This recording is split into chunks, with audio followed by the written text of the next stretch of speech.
Мое почтение уважаемым читателям и зрителям телеграм-канала «Адвокатские войны», дзен-канала «Адвокатские войны». Меня зовут Наумов Сергей Геннадьевич. Возможно, вы меня еще увидите, поскольку скоро, буквально через 5 минут запланировано, и, надеемся, все по графику, и состоится у нас веб-конференция с Первым кассационным судом, город Саратов, где, собственно говоря, подводится, так сказать, итог первого круга. Я так думаю, что если все пойдет не так, как я хотел бы, будет еще и второй сезон. Но я надеюсь, что мы завершим нашу работу в первом сезоне по делу, которое известно, я его активно об этом деле рассказываю, дело мертвых пчел.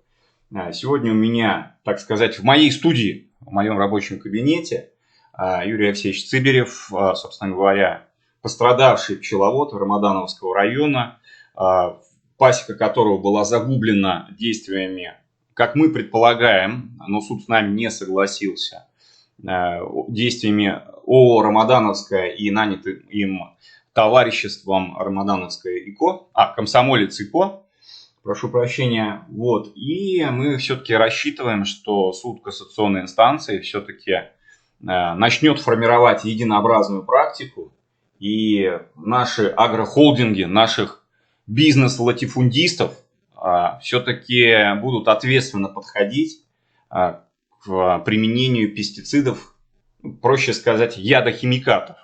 В результате чего, как я уже говорил, по всей Мордовии вот прямо регулярно, практически каждый сельскохозяйственный сезон постоянно гибнут пчелы. И удивительное дело, почему...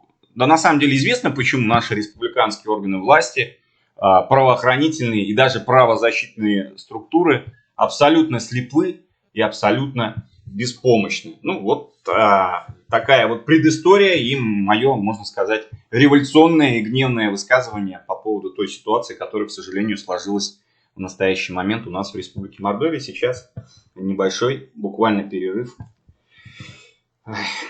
Ну и продолжим. Перерыв объявлен 24 августа 2022 года. Перерыв был объявлен в целью обеспечения возможности участия в стане подателя кассационной жалобы Цыберева. Участник Цыберев, лично, да? Да.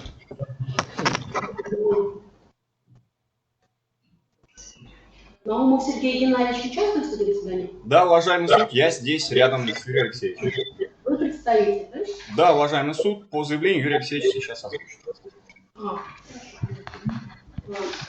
Объявляется состав суда для принявших участие по окончании перерыва для Цыберева. Дело в основном составе судьи Амаровой, судьи Грошевой и Шароновой. Состав суда доверяете?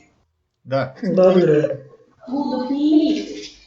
Нет, уважаемый суд. Является процессуальные права лица, участвующие в деле, правила заявлять ходатайство, давать пояснение судебных в письменной форме, возражать относительно доводов другой стороны, обжаловать принятый судебный акт. У Цыберева к суду ходатайство имеется?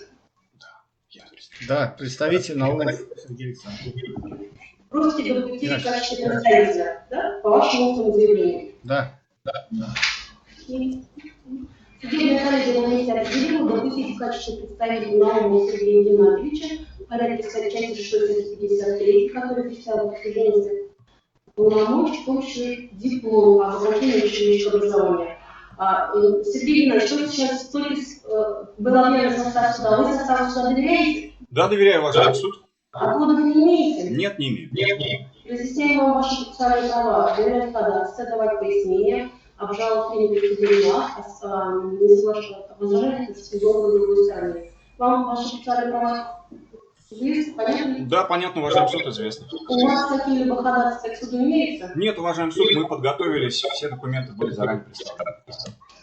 У представителя Рамадановская, то есть до объявления перерыва у вас не было ходатайства, сейчас ходатайства не имеете? Нет, не имеется. Дополнительных материалов дела.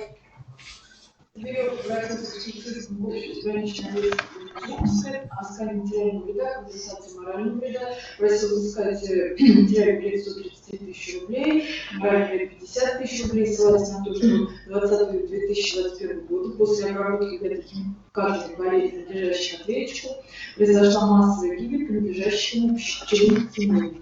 Значит, по мнению ответчика, были нарушены требования законодательства при применении пестицидов для агрохимикатов для обработки полей, и в связи с чем гибель пчел по вине ответчика причинили убытки моральный вред.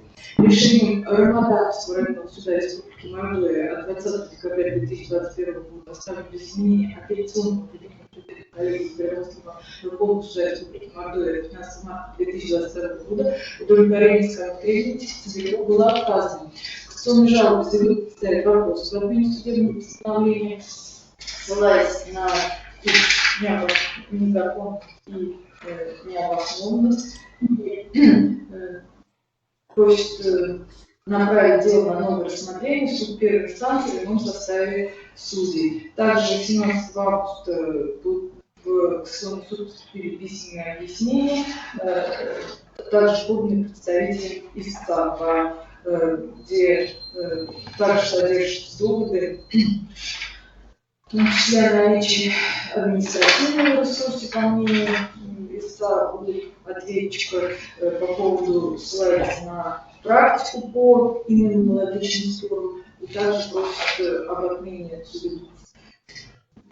Подать кассационную жалобу ему представителя свои доводы кассационной жалобы поддерживают? Да, уважаемый суд.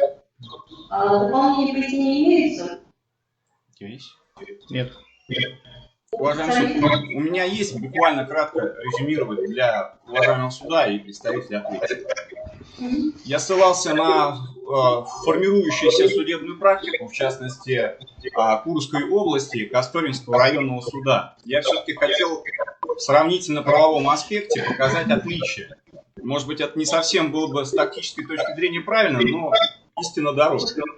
Уважаемый представитель, мы должны исходить из тех обстоятельств, которые рассматриваются по конкретному делу, и какие нормы права были нарушены судом первой апелляционной инстанции при разрешении конкретного спора. Я понимаю. Анализ с другой судебной практикой, я думаю, в суде кассационной инстанции не умеет. Здесь момент в чем? Все-таки в данном деле, по которому мы подали кассационную жалобу, единственный момент, на который я обращаю внимание, то, что суд первой инстанции и суд апелляционной инстанции не применили положение статьи 3 и статьи 22 Закона об охране окружающей природной среды, в соответствии с которым презюмируется вред от иной и хозяйственной деятельности. То есть, соответственно, исходя из того, что мы и физически, и юридически, и практически были лишены возможности доказать причинно-следственную связь, ввиду того, что в Республике Мордовия абсолютно не работают органы государственной власти, по сути дела мы были лишены права на судебную защиту. Но я хотел бы подчеркнуть, что все-таки деятельность, связанная с применением ядохимикатов, это деятельность экологически опасная, это деятельность источника повышенной опасности. И суд первой инстанции не применил положение статьи 1079 Гражданского кодекса о распределении времени доказывания, по сути дела. В результате это, я считаю, было существенное нарушение, которое привело к неправильному решению суда первой инстанции. К сожалению, его оставили в силе. То есть это все-таки ключевой момент, на чем построена наши доводы кассационной жалобы. Понятно. Судебные коллеги, есть вопросы к подателю жалобы? Пожалуйста, представитель ответчика, ваша позиция относительно поданной кассационной жалобы. Уважаемый суд, доводы кассационной жалобы не поддерживаю. Решения суда первой и апелляционной инстанции считаю законными и обоснованными. Доводы кассационной жалобы ссылаются на оценку, которые были предметом рассмотрения суда первой и апелляционной инстанции. И им дана надлежащая оценка суда. В связи с тем прошу кассационную жалобу оставить без удовлетворения. Вопрос не имеется?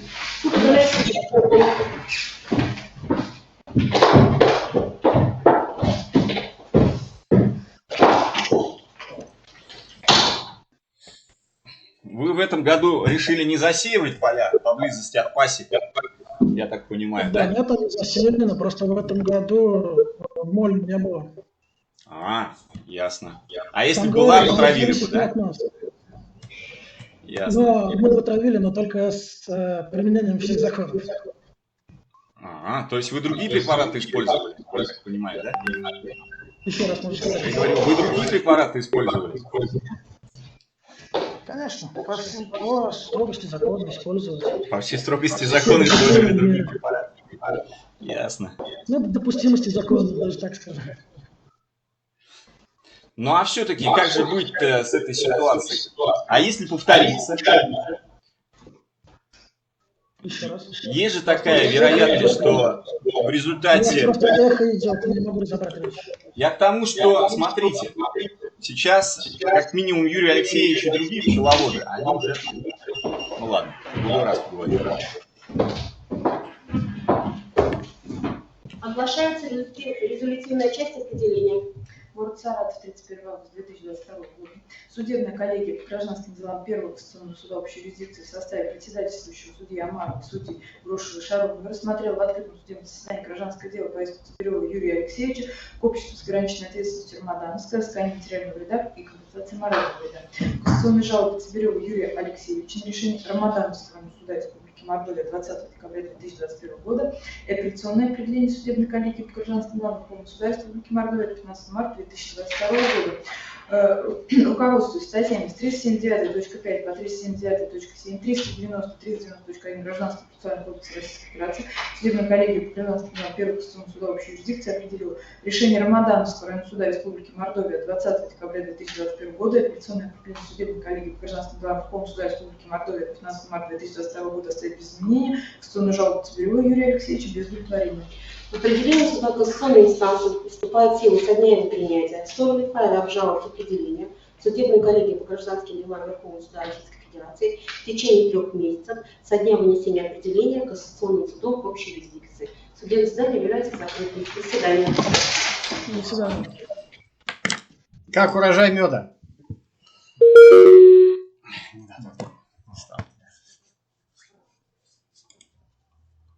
Так я подведу резюме специально для наших зрителей. Я думаю, камера у нас сейчас появится. Ты хочешь что-то прокомментировать, Юрий Алексеевич, по этому поводу? Тебе слово. Что ж там комментировать? Ну, что я могу вам сказать? Ничего хорошего, безусловно, в этом нет. То, что произошло, к сожалению, конституционная инстанция со мной не согласилась. Я посмотрел еще раз судебную практику и отмечу, что моя попытка убедить суд кассационной инстанции в том, что в данном деле необходимо применить статью 1079, ну что вы за люди? Ну я сбрасываю звонок, вы все равно звоните. Так вот, в данном случае, значит, наши судебные инстанции считают, что вот к этим отношениям с применением ядохимикатов положение регулирующее... Давайте я вам просто статью покажу, в конце концов, так будет проще, легче, веселее. Смотрите, статья 1079. Ответственность за вред, причиненный деятельностью, создающей повышенную опасность для окружающих.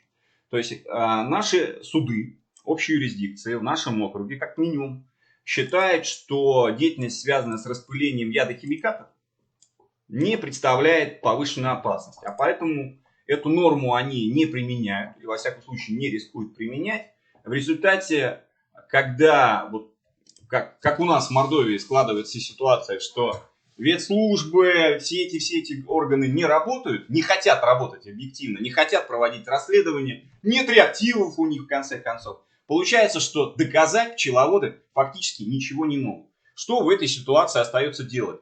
Прямо есть такое хорошее слово, нецензурное, но я его не буду использовать. Короче, я считаю, что нужно настаивать на том, что вот если произошел помор пчел, прямо самим пчеловодам не лениться, все прямо тратить деньги на экспертизу, даже, может быть, вести эксперта из какого-то другого региона, вот не побояться, чтобы он все это упаковал, чтобы все он это сделал, и потом уже с этой экспертизой им деваться будет некуда. Но это очень важный момент, то есть я думаю, что пчеловодам, вот ассоциациям пчеловодам, если у нас есть в Республике Мордовия, стоит озаботиться уже сейчас этим моментом, связанным с тем, чтобы именно найти вот возможность подключить эксперта уже на первоначальном этапе. Я знаю, что в этом году уже в одном из районов Республики Мордовия произошло отравление пчел, Я надеюсь, что фермер достаточно, пострадавший, достаточно сообразителен для того, чтобы не повторить, не пойти по тому пути, по которому я пошел, да, и оказаться в той колее, в которой я оказался. И вот этот опыт, который мы получили, он сумеет реализовать. Надеюсь, он это видео увидит. Ну, а вам желаю все-таки не сдаваться и все-таки пытаться воевать по правилам войны законов. Берегите себя, занимайтесь спортом. Видимо, это единственное, что вам остается.